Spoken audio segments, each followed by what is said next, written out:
состоявшихся политических превышает суммарной мощность всех боеприпасов, созданных воюющими странами во Вторую мировую войну.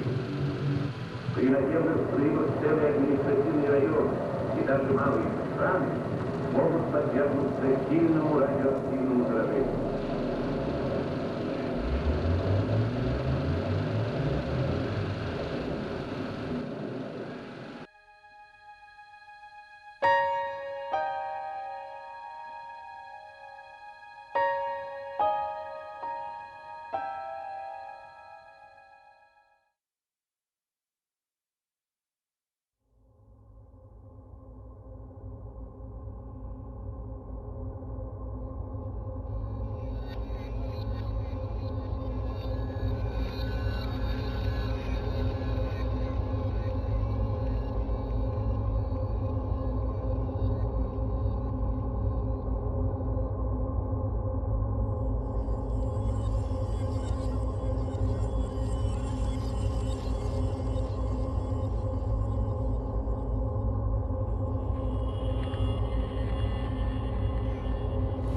У нас был подписан официальный документ, в котором, не скрывая, черным по белому было написано 15 лет лишения свободы за разглашение тайны. И у нас наши подписи стояли под этими листами. Я же говорю, мы тогда были молодые, смелые и любили Советский Союз и ненавидели Америку.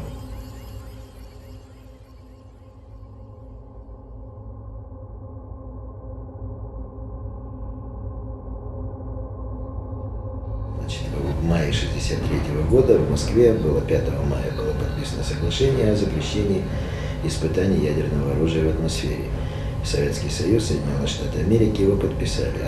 А Советский Союз, наплевав на, так сказать, на все эти договора и подписи, он продолжал испытания в атмосфере, называя их, так сказать, вот народно-хозяйственными.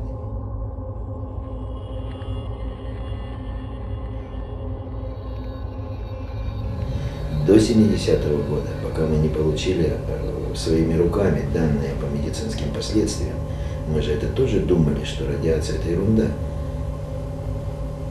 Вот это мы ведь уже все, вот я говорил вам о 70-м. Вот в 70-й год ведь эти все данные у нас появились к этому времени. Это раки, это олигофрения. Это вот уроды, которые появились в то время.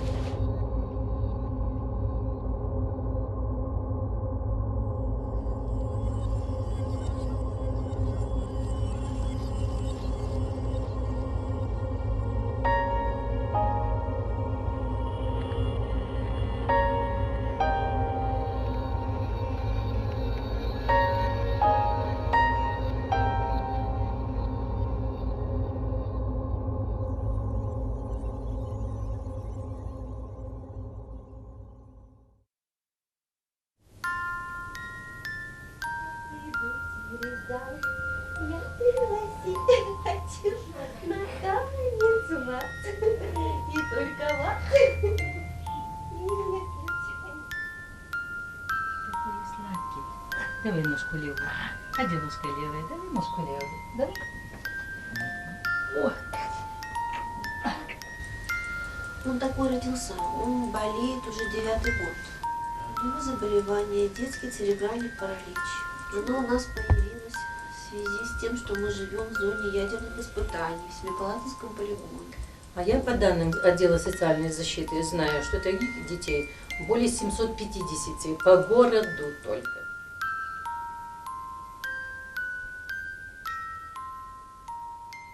Я была маленькая, но я хорошо помню. Это это скажи, было... как я тебе хватала и становилась вот в проеме здесь. Плакали, дрожали, боялись.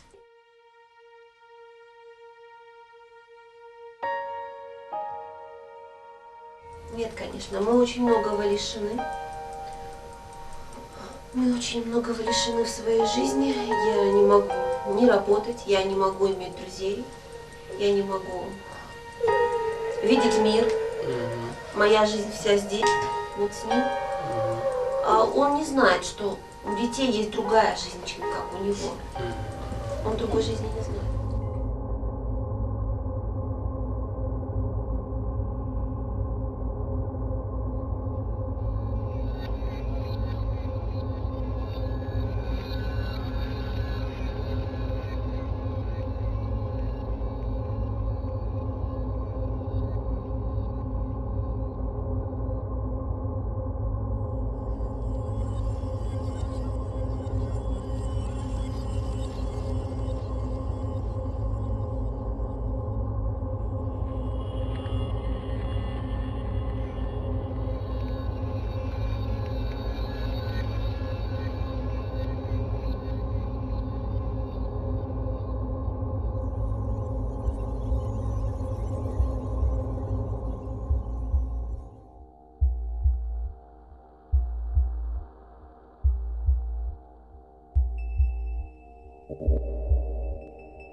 Товарищи, временно оставляя свое жилье, не забудьте, пожалуйста, закрыть окна, выключить электрические и газовые приборы, перекрыть водопроводные краны.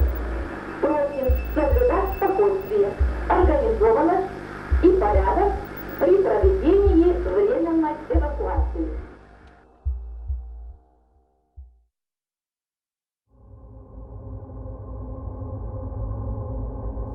На моем рабочем месте после взрыва это был такой хлопок сильный.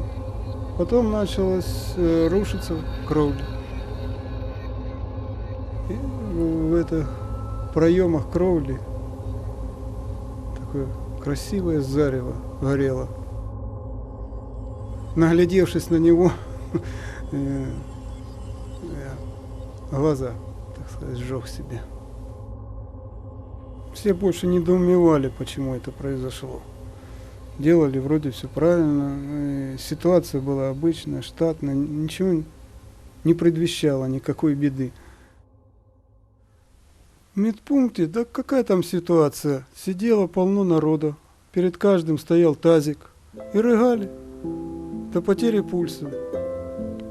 Рыгали, пока вообще нечем уже было. А потом уже определили по палатам, легли, поставили капельницы и все. И позасыпали все. Так или иначе, все получили, кто больше, кто меньше, дозу радиации. А это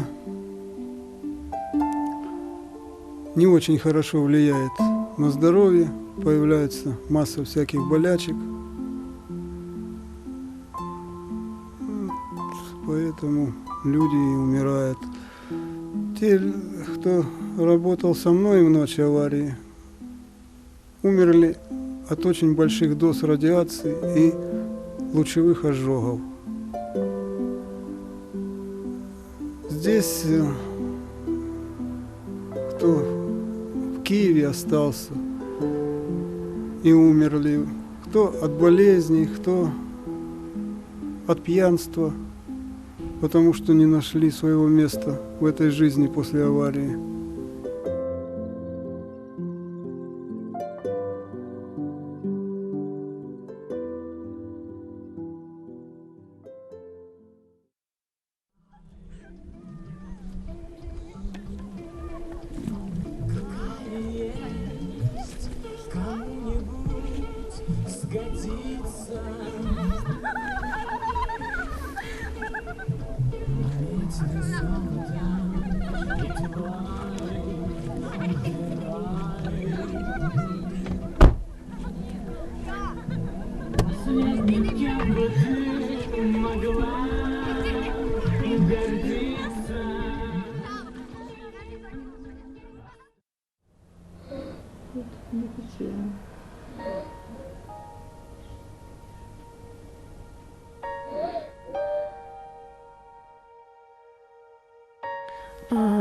During the night they hardly ever sleep because every 15-20 minutes they have to turn her on the other side, and it's painful. She got up at 6 o'clock today, and she washed her and changed the bed and began to feed her. It is a problem to feed her, you know, and they have to give her different pills and do different injections. It's very difficult for them.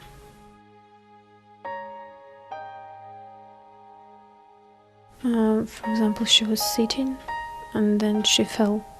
For example, she was eating, she could fall into her plate.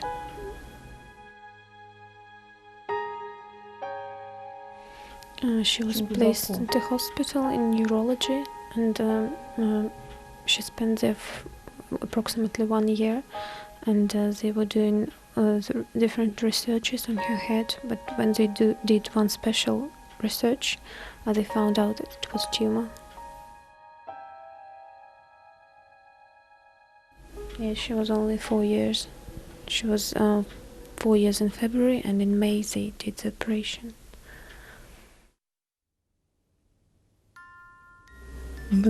Нормально. Yes, her situation was better, and they could make different trips. They were long ones. For example, to Moscow, it takes 2 days, 1 day, 2 days, and she could do it.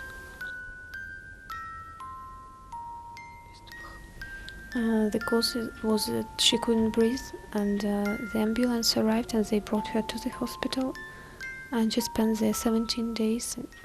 She was practically dying.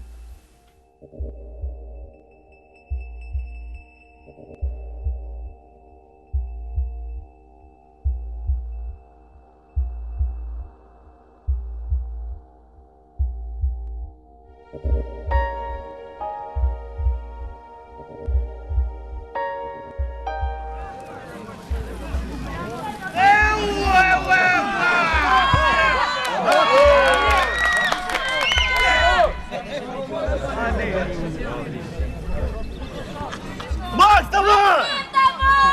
Не хочу! Спасибо вам!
Позавчера работали люди, собирают, уже идет пятна, собирают их в целлофановые мешки, затем они будут передаваться, передаются на сибирский химический комбинат для захоронения. В этот день сказать нормально, что я детей не выпустил на улицу. На следующий день что же вы сказали нам, когда уже мы завозили сюда грязь всю эту? А теперь вы говорите все.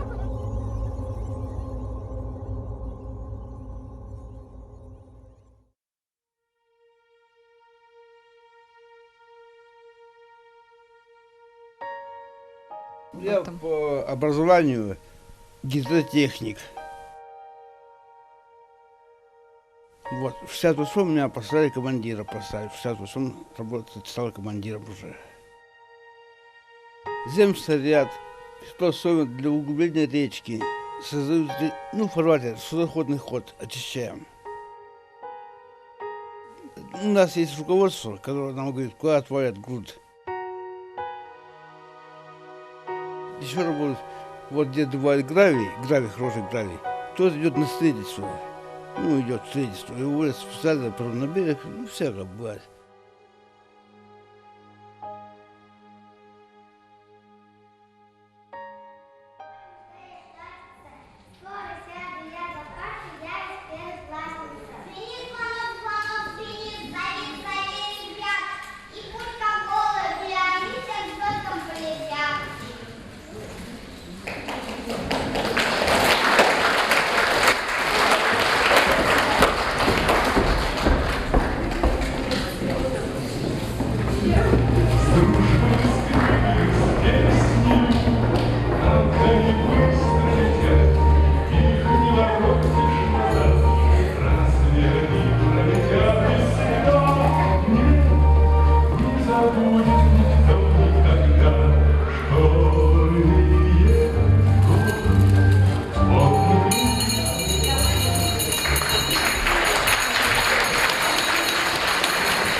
для данного места, ну как, наверное, нормально. Респираторы. А солдаты, это есть солдаты. У солдат вообще никакой защиты. Может, мы здесь и нарушаем, хотя бы, допустим, к примеру, ХБшные перчатки ХБ. Респираторы ни в коем случае нельзя снимать. Человек притупляется, все, притупляется. По первости работаешь там, ну год, там, два, когда по первости как-то стараешься это все. А потом это все притупляется, надоедает все это дело. Ну, если, допустим, нарвешься, естественно, на инженера по технике безопасности, специальная служба, то он по головке не погладит. А линейные инженерно-технические работники, им сугубо наплевать. Твои дела, твои проблемы, твои дела. Вообще, вот, по правилам положено так. Значит, заходишь, вот, когда вот на эту зону, допустим, оформляется специальный наряд допуск, и должен этот наряд допуск выписать дозиметрист, специальная служба досконтроля. И он нам расписывает, сколько часов, минут там, или секунд я могу отработать вот именно в данной этой зоне. И ее, конечно, никогда никто не считает. Люди есть люди, русские. Он пришел, немножко так что-то там начирикал эту бумажку для отвода глаз. Ну, бумажка-то должна быть, это выписка. В принципе, любой житель города — это не секрет. И мы, как говорится, с малолетства, допустим, знаем, что по загрязненности там самые страшные объекты, к примеру, 25-й, 15-й, 45-й.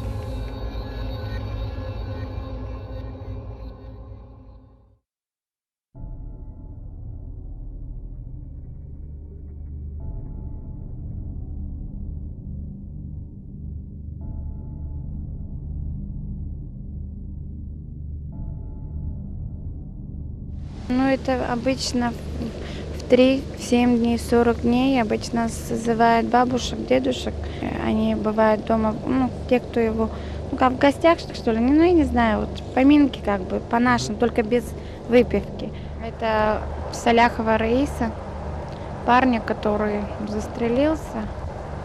Ну, он умер от потери крови. Может быть, если была медицина получше, может быть, его и спасли.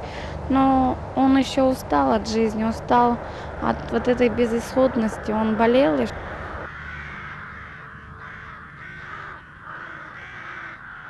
У него была поражена печень, больные были почки, сердечная недостаточность. И были еще у него спазмы в голове. Я, наверное, не должна осуждать его, но все-таки я и осуждаю, потому что он меня оставил. Но с другой стороны, я его понимаю. Я бы точно так же поступила, если бы не мои дети.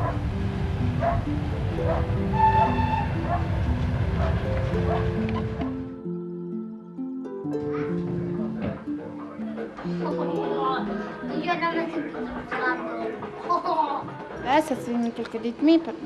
Я же с мужем развелась из-за его пьянства, из-за того, что он не содержал своих детей. Честно говоря, мне кажется, мы не живем, мы существуем. Старшему сыну 15 лет. Я его, вот сколько он, ну, года 3, наверное, у него началось носовое кровотечение. Да у дочки, как говорят, бегающая почка, у нее нет будущего, как у женщины.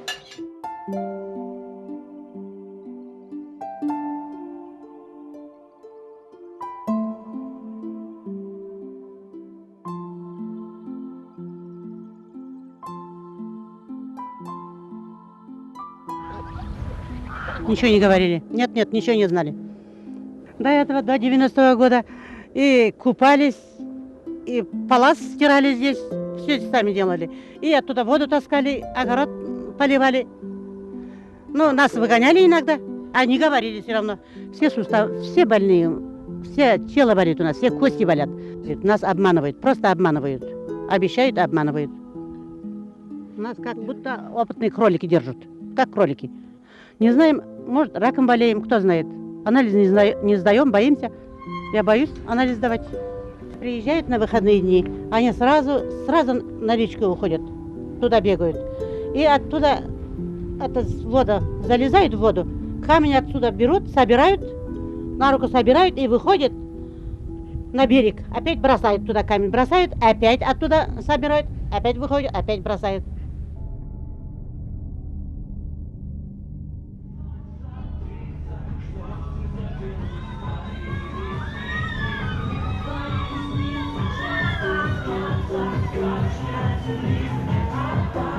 I want to be translator, and as a translator I shall be able to travel all around the world. I often dream about next towns: Sydney, Venice, Rome, Paris. I dream to walk along Central Street in New York, and expensive car will run near me, and high creepers standing after me. I want to travel around the world, but I not to live in America. I like my motherland. I think Russia best in the world.